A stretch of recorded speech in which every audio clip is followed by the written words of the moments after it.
Over the years, I've learned that mixing different kinds of plants in a flower bed makes a lot of sense. First of all, you get visual interest all year long. I like beds that have shrubs, perennials, bulbs, ground covers even, and annuals.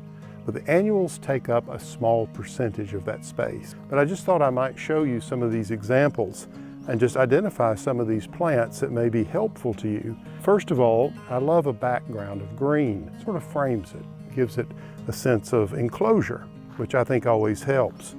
And then I love to go from tall to low so you can see things, except there are exceptions, like we see with this Verbena Bonariensis. It's a see-through plant. You hear me talk about these a lot, and this is one of the best. It's transparent. You can look through it and see the garden. Creates more visual interest. Now, what you see here is I've got grasses. So we have a beautiful Variegated Miscanthus back here that shines in a dark corner.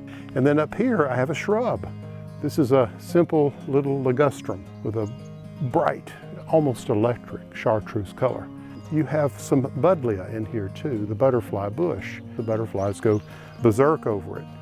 But along here, you can see that I have Daylilies, which are so easy to grow.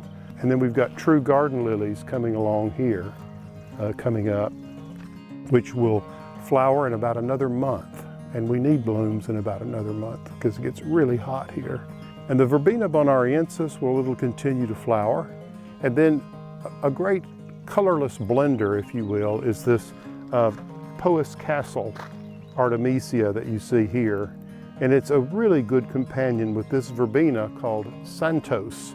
You can see it looks very much like in some ways, the Peruvian verbena or the Verbena Bonariensis, but it's still not quite the same. It's much lower, more compact, and I use it in other areas of the garden here at Moss Mountain Farm because it is a much more intense purple, and it's more compact and it stays lower.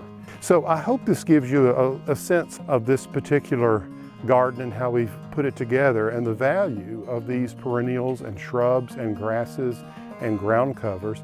What's so great about this tumble of plants that I have in here is that even though as we move toward fall, the blooms may come down, the foliage becomes spectacular.